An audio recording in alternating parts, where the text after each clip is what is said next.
Increase your Etsy sales this year using this Pinterest marketing strategy. I'm Emily Vales. I'm a Pinterest marketing and ads strategist, and for 4 years now, I've been helping my clients and my students increase their traffic and turn it into profit through the power of Pinterest marketing.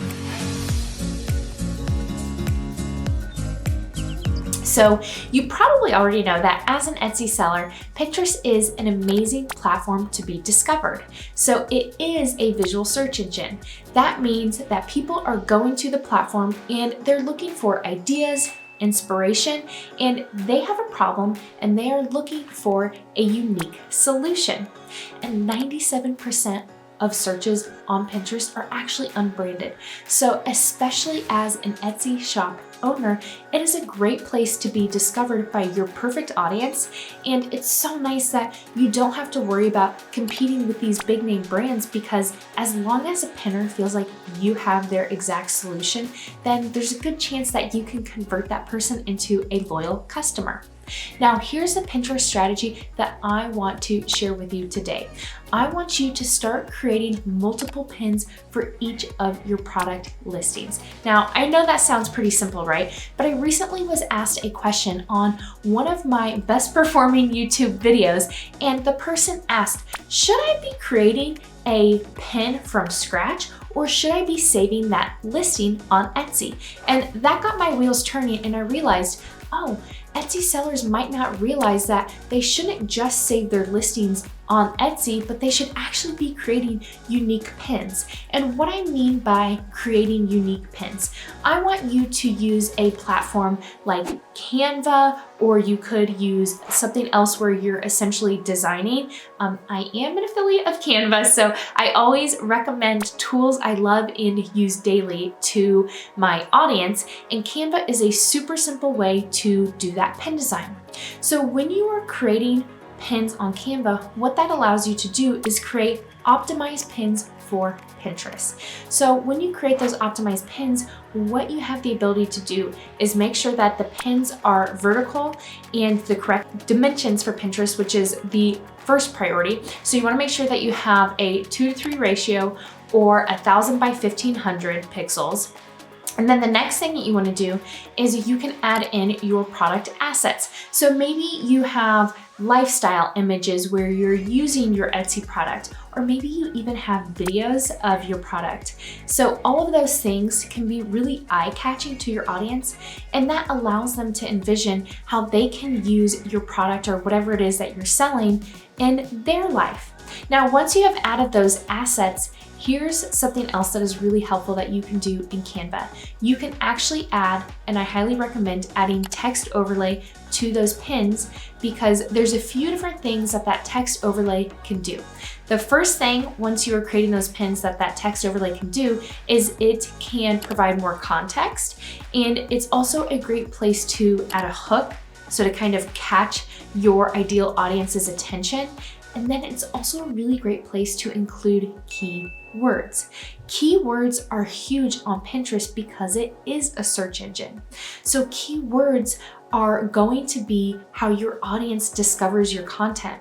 So when you are creating those unique pins on Canva or some other platform for Pinterest, then you can really make sure they are optimized, not just with the correct dimensions and beautiful images or videos, but also with those keywords, because the Pinterest AI, or artificial intelligence, can actually read those keywords. So all of those things help you.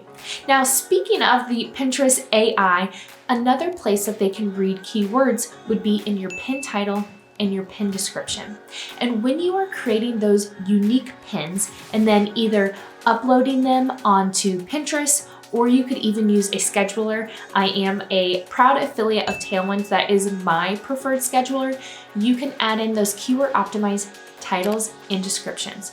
Now, the reason that you want to create these pins from scratch, or however you want to view them, these unique pins, is because you have all these places where you are able to optimize, not just dimensionally, but more importantly with keywords. So instead of simply saving that listing from Etsy, you are, like I mentioned, adding all these things that are going to help that pin really perform better.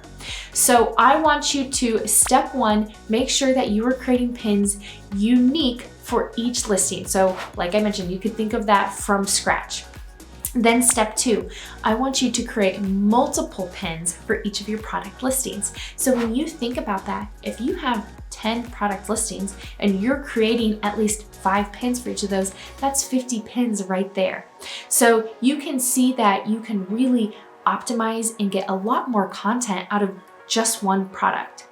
Now, the step three, as I mentioned, you want to create multiple pins for each product. I highly recommend trying to take different angles and hooks for each of those pins so that each of those pins don't feel the same, but you can think about, like I mentioned, taking a different hook or an angle, because that allows you to try to rank for different keywords. So for example, if I had a blog post, I recently published one, the first thing that's coming to mind is how to become a Pinterest manager. So I created, might not be a product, but it's the same concept as what I'm sharing with you. I created 5 pins for that unique blog post. And with that blog post, one of the pins might be specifically how to become a Pinterest manager. But then another angle or hook that I could take from that blog post that's a little bit different is the best work from home jobs. So you can see where it is similar, but it is a different angle and a different hook, and those are different keywords. So one is working from home and one is specifically Pinterest manager. You see how that allows me to then try to rank for different keywords? I want you to think about doing that for your Etsy products. So you really need to get your wheels turning and think about what are the different ways that my perfect customer could come across my content. Now, you might not have the best ideas off the top of your head, so you might not know exactly what keywords your audience is searching for, and that's okay.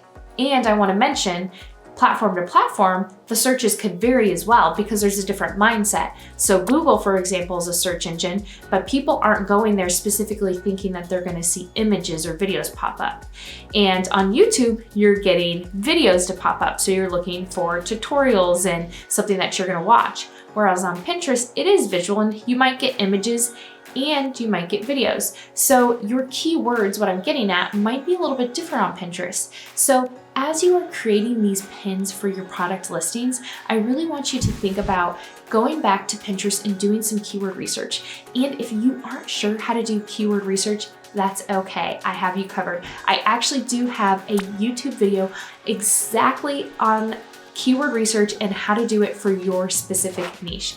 This video is filled with lots of helpful tips and tricks so that you can really compile a great place where you have pillar and long tail keywords. So then when you go back and you're making those pins for your product listings, you have all these great keywords that you can use, and then you know what different angles and hooks you want to take for each of those.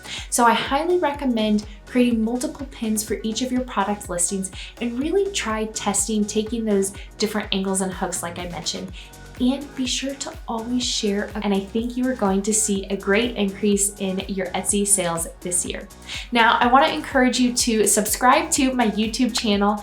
Be sure to like this video and also let me know in the comments how I can better serve you. I love answering your questions and it makes my heart happy to be able to help people. So like I said, be sure to subscribe and then you will also get next week's video. I can't wait to see you soon. Bye for now.